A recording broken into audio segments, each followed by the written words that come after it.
Bonjour, bonjour tout le monde, j'espère que vous allez bien. Pour ma part, je vais bien, alhamdoulilah.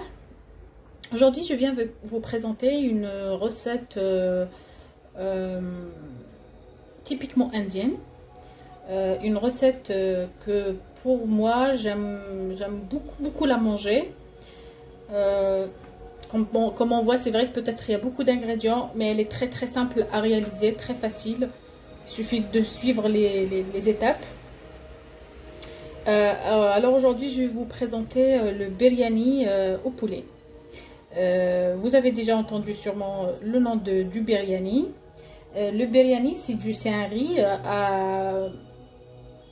à base de beaucoup d'épices. Bon, beaucoup, non, mais c'est des épices un peu spéciales, avec un goût particulier. À base de riz, à base de poulet, de viande ou même des légumes seulement. Il y a même à base de poissons, des crevettes, des fruits de mer en gros. Comme vous pouvez le faire juste avec des légumes. Très simple. Le plus important c'est le goût. Après chacun il prépare à sa façon. Dans ces cas-là, j'aurais besoin alors des ingrédients. Bien sûr du riz. J'ai pris, pour moi, j'ai pris une mesure de riz qui est un verre de riz. Un verre comme ça, qui prend 33 centilitres de liquide. C'est un verre, après la mesure, ça reste chacun comme il veut. Pour moi, un verre, ça me fait une quantité pour 2 personnes largement. Des belles assiettes. Voilà, alors on va dire un bol de riz que j'ai fait tremper 1 heure dans l'eau, et j'ai fait une mi-cuisson que j'ai pas, voilà, ça veut dire dès que le riz commence à un tiers de cuisson, j'arrête, j'égoutte tout ça et je laisse de côté. C'est très important de faire cette étape, et pour cela j'aurai besoin alors des petits pois.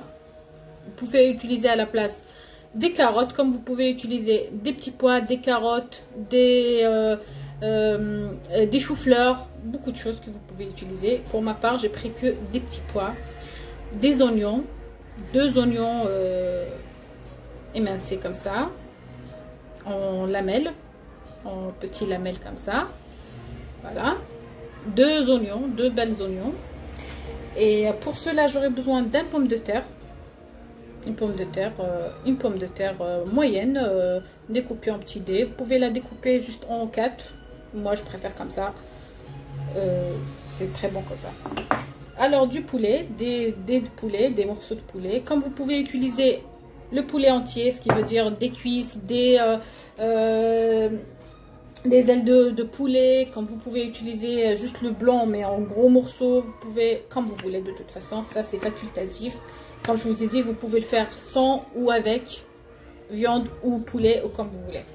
Voilà, alors, je redis. Du riz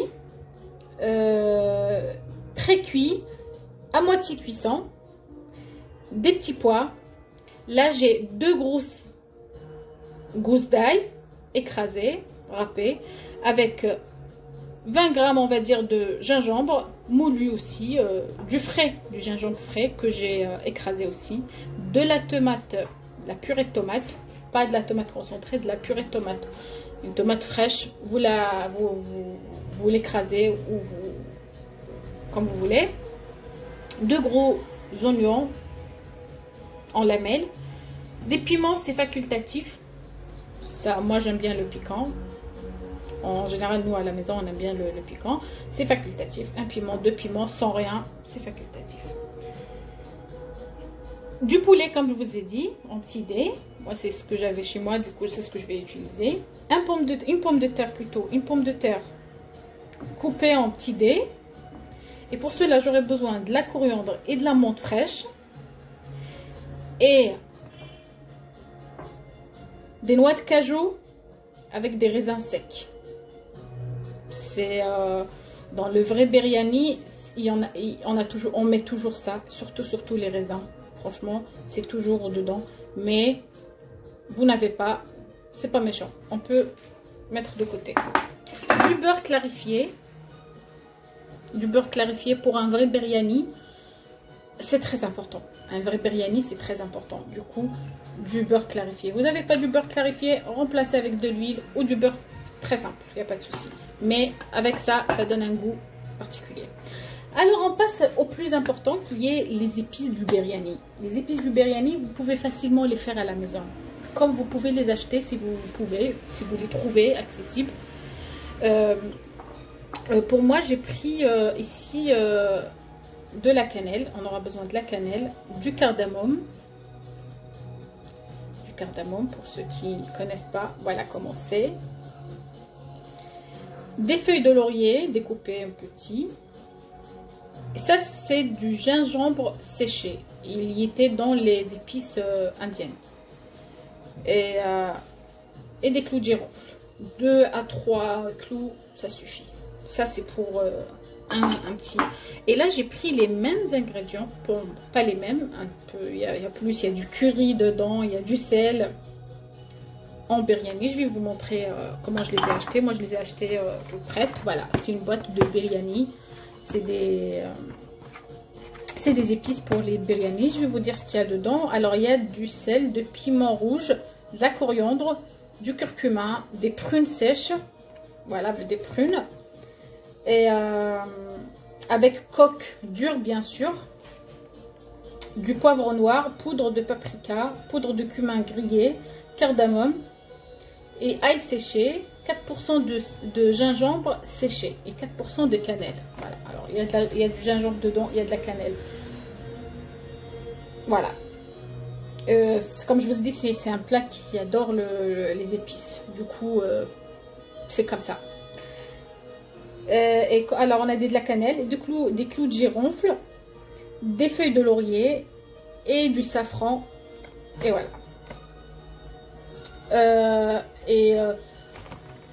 Pour cela, moi j'ai pris ces deux boîtes. Bon, j'ai pris beaucoup plus de ça. Ça, j'ai pris juste pour beaucoup plus de curry. Il y en a dedans beaucoup plus de curry. C'est du masala. Et c'est un goût un tout petit peu différent. Un tout petit peu, pas grand chose, mais l'un ou l'autre. Donc pour cela, comme je vous ai dit, alors on va passer à la cuisine pour commencer notre recette et je reviens vers vous tout de suite. Donc là on revient vers vous avec notre marmite où on va réaliser notre recette. J'avais mis du beurre clarifié comme je vous ai dit, la moitié de ce que j'avais, la moitié. Je vais utiliser encore le reste tout à l'heure si j'en ai besoin bien sûr, mais voilà. Pour le moment, on a ça et j'ai mis pour faire fondre très bien et bien chauffer les choses. Et après, je prends mes épices dures qui sont pas moulues et je mets dedans. Je mets dans ma marmite que je vais faire revenir un tout petit peu, que ça lâche leur parfum. C'est très important de faire cette étape. Et je prends mes épices moulues que je ne vais pas utiliser entièrement tout de suite. Je vais prendre juste une grande moitié comme ça.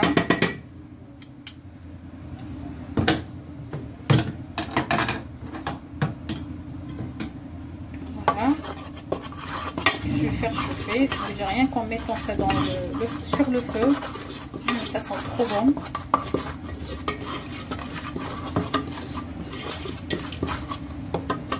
Et dès que ça commence à, je ne sais pas si vous arrivez à voir, comme ça, commence à faire, à chauffer très bien.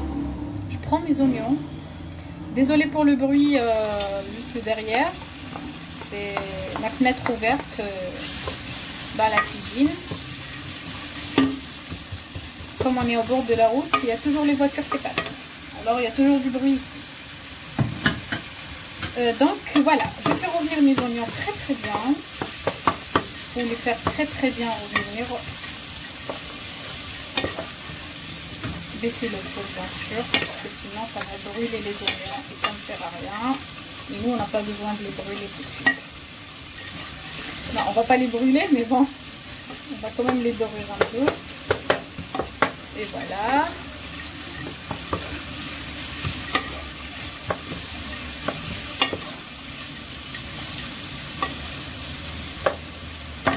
Avec ça, je rajoute alors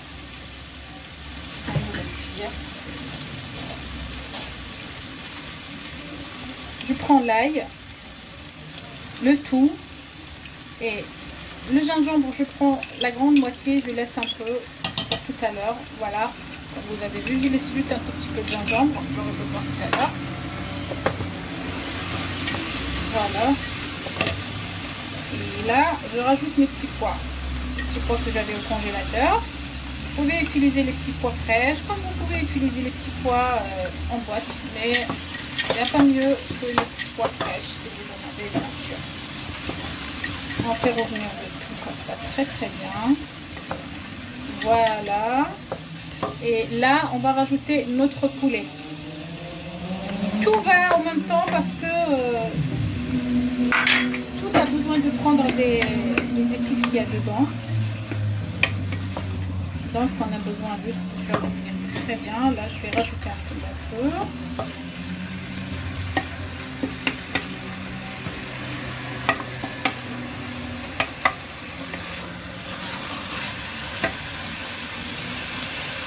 Là je vais finir mes épices.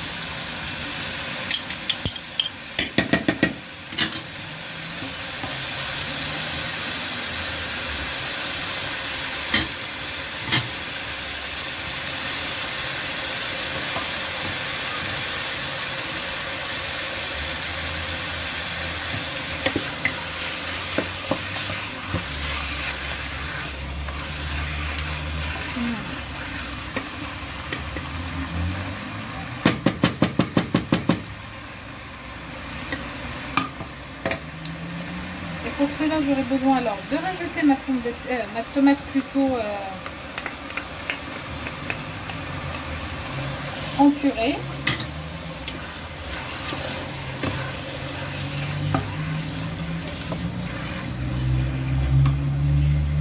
Et entre temps, je rajoute un tout petit peu de beurre clarifié parce que sinon ça va sécher sous ma casserole.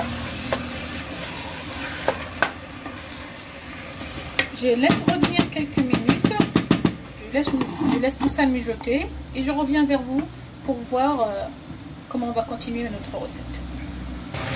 Voilà, on est de retour, on va voir, voilà, où on est arrivé.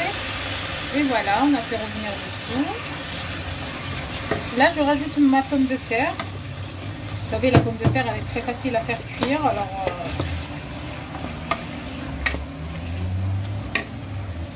je rajoute mes raisins et mes cajous.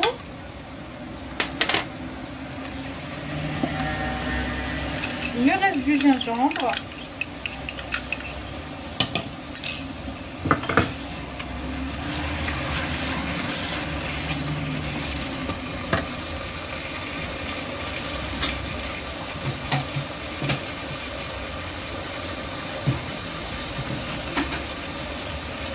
Je ramène de l'eau.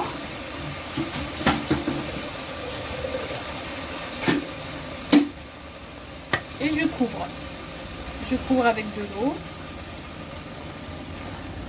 Pas trop d'eau.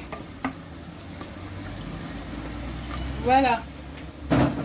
Vous voyez, j'ai couvert juste mes légumes. Pas besoin de plus que ça. On laisse cuire. On laisse cuire. Et voilà, alors on laisse cuire nos ingrédients et entre temps, si vous n'avez pas encore préparé votre riz, vous pouvez le faire cuire à mi-cuisson comme je vous ai préparé tout à l'heure. Voilà, mi-cuisson. Comme moi j'ai préparé tout à l'avance, du coup là il me reste plus qu'à attendre les résultats de ce que je viens de commencer. Et Et je reviens vers vous tout de suite pour voir le résultat de ce que j'ai dans ma marmite. Et nous voilà de retour. Là, comme c'est à mi-cuisson, ça commence vraiment à bien cuire.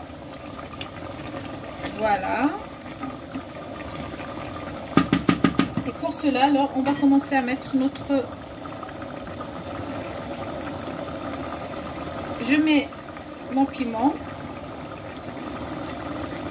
Je mets juste un seul parce que c'est quand même un peu... Et je commence à mettre mon riz. Alors, je mets la moitié.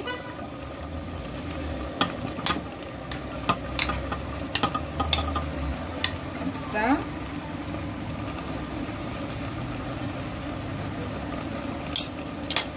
Et je prends un peu de coriandre. Et je vais mettre tout ça comme ça. Et je rajoute encore du riz.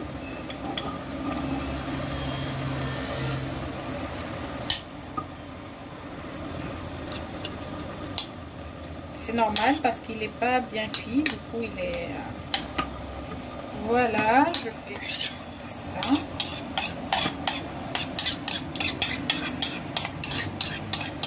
J'espère que vous êtes en train de voir très bien les...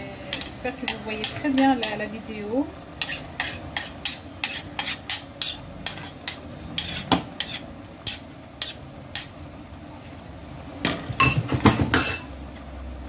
Voilà, que je vais éparpiller comme ça.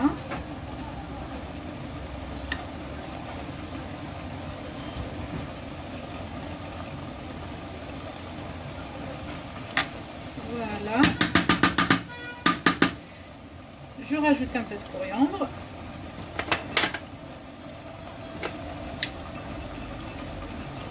Et de la menthe. Et là, j'ai préparé, on va dire, du safran. C'est pas du vrai, mais du safran. Ou si vous avez du vrai safran ou une coloration alimentaire, vous pouvez le faire. Juste pour donner un goût, une couleur plutôt, pour avoir un peu de jaune et un peu de blanc. Et pendant ce temps-là, je prends mon beurre clarifié que je vais mettre dessus pour que mon riz ne soit pas sec. Je vais utiliser mes doigts, il n'y a pas mieux. Et voilà. Et voilà.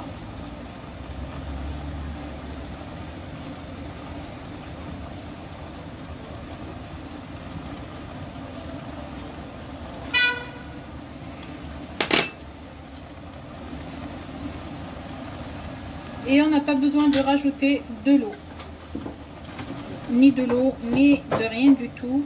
On va laisser cuire avec la vapeur et l'eau qu'il y a dedans. Donc, excusez-moi, voilà, vous voyez à peu près comment c'est. On va laisser cuire une dizaine de minutes à feu doux, à feu très doux. Pour ma part, comme c'est électrique, mon four, ma plaque, je mets au numéro 2, vraiment à feu doux, pour que ça ne brûle pas et que ça puisse cuire vraiment de A à Z, le tout, le riz et tout à la vapeur, et que ça prenne les saveurs et les parfums chacun de l'autre. Donc je laisse une dizaine de minutes en cuisson et je reviens vers vous pour voir si ma recette est cuite ou pas. A tout de suite. Et voilà, je reviens vers vous pour voir pas le résultat parce que je vais laisser encore un peu. C'est juste pour vous montrer que quand c'est à feu doux, c'est couvert, c'est pas brûlé, il n'y a rien. C'est la vapeur qui va faire cuire le riz dedans et ça commence vraiment à cuire. Je peux pas vous dire, l'odeur, elle est magnifique. Alors je laisse encore un peu et quelques minutes, le temps que moi je vais aller préparer mon pain fermenté, la galette. Du coup je vais aller préparer ça et je reviens vers vous tout de suite. Et me voilà pour la préparation de ma galette. Désolée, j'avais commencé, j'ai mis de la semoule fine. J'ai mis vraiment un petit verre comme ça, désolé, un petit verre comme ça de farine du blé complète.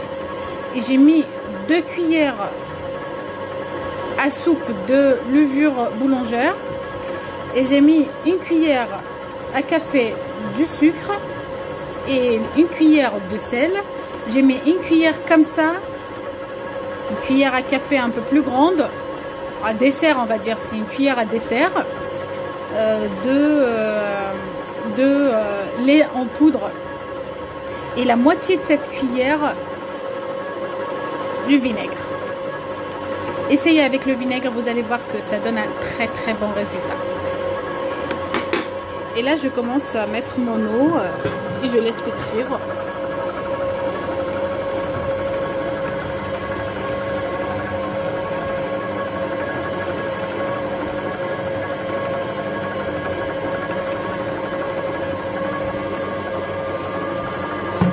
Voilà.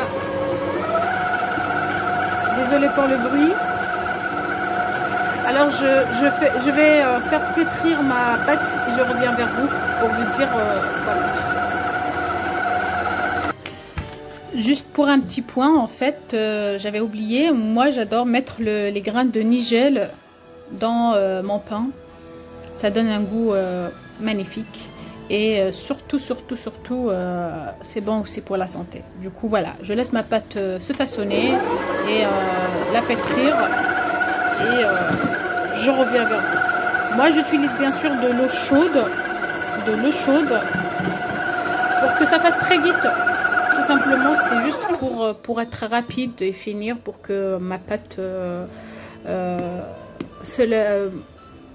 voilà, prenne forme très vite et se lève très vite. Et voilà, du coup, mon eau est très chaud, pas tiède, très chaud. Vous inquiétez pas, il n'y aura pas de mal. Essayez comme je fais et vous allez voir que c'est très bon. Surtout comme je vous ai dit, avec une cuillère de vinaigre, blanc ou vinaigre, peu importe. Une cuillère, une petite cuillère avec une cuillère de lait en poudre. Ça va faire un petit point en plus. Je reviens vers vous alors pour voir notre riz et pouvoir voir le résultat de notre repas d'aujourd'hui. Et donc voilà, notre riz est cuit. Il est prêt, mais un conseil, ne y touchez pas tout de suite, laissez reposer une dizaine de minutes encore. Voilà, le riz est cuit et magnifique. Il faut laisser reposer pour que ça ne sèche pas. Il faut laisser absorber tout l'eau qui sort de la vapeur une dizaine de minutes et c'est prêt à servir. À tout de suite. Et voilà mon pain que je viens de façonner, je viens de faire.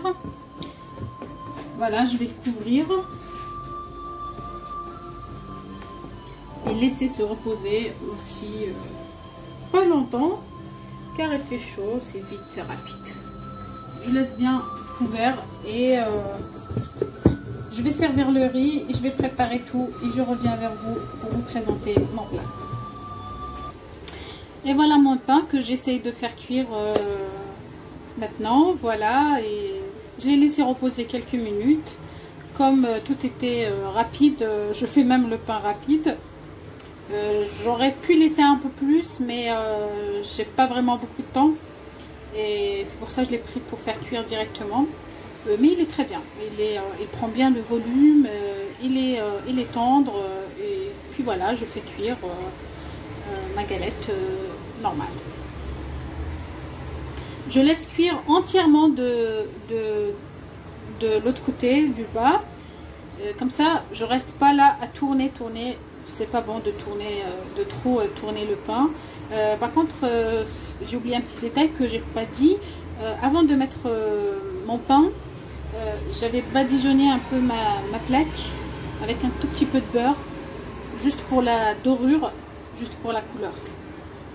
Voilà, c'était juste un petit point à vous dire et à vous rajouter pour ceux qui sont intéressés. Voilà, moi j'essaie d'enlever la farine là qui se colle.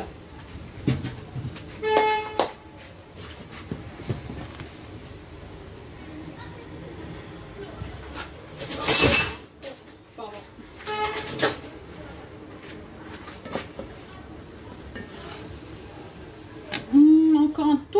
peu.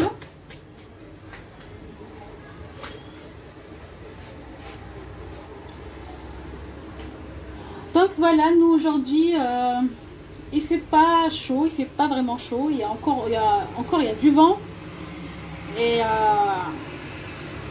il fait pas vraiment un temps pour y aller se balader parce qu'avec du vent, franchement, pour moi, je trouve que c'est gênant. Mais il y a quand même du monde dans la rue, c'est un week-end, c'est normal. Pour moi, je préfère faire mon ménage, rester chez moi, faire ce que j'ai à faire. Et puis voilà, on verra tout à l'heure si on a si j'ai un peu de temps, je vais sortir. Sinon, c'était juste un petit point pour partager avec vous. Il a fait chaud ces 2 derniers jours et c'était la canicule, c'était vraiment la canicule. On respirait plus, on pouvait plus sortir ni ouvrir la fenêtre. Il faisait plus chaud à l'extérieur qu'à l'intérieur, mais là ça va, alhamdoulilah, tout va bien. Si une canicule passait. Voilà, comme vous voyez, moi ce que je fais avec la cuillère, j'aime bien faire ça pour que ça soit bien lisse et bien rond. Après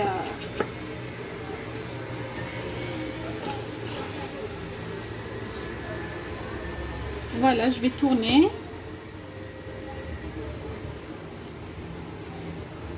Et voilà, je laisse cuire encore de l'autre côté.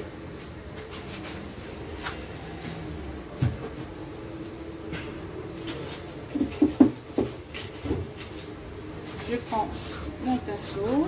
C'est pas trop cuit par là. Je vais sûrement le remettre encore sur le côté tout à l'heure. Mais bon, en gros, c'est cuit et c'est tendre, c'est le plus important. Voilà. Alors, je cuis ma galette et je vous mets tout à table pour voir la fin de cette vidéo. Et voilà, notre riz est prêt et notre pain aussi, il est prêt. Une recette très rapide et voilà, on voit plein de couleurs, du jaune, du blanc, il y a du poulet et tout ça. Et c'est juste magnifique. Le riz, il ne colle pas du tout. Et voilà, dans la marmite, comment il est. Il est vraiment pas collant. Il est juste magnifique. Et voilà pour cette simple recette que je vous ai présentée aujourd'hui. Je vous souhaite une agréable journée. Et j'espère que vous avez aimé la recette d'aujourd'hui et que vous avez noté. Voilà, pour vous souhaiter une très belle journée alors une autre fois et vous dire à la prochaine, Inch'Allah. Portez-vous bien et à très bientôt.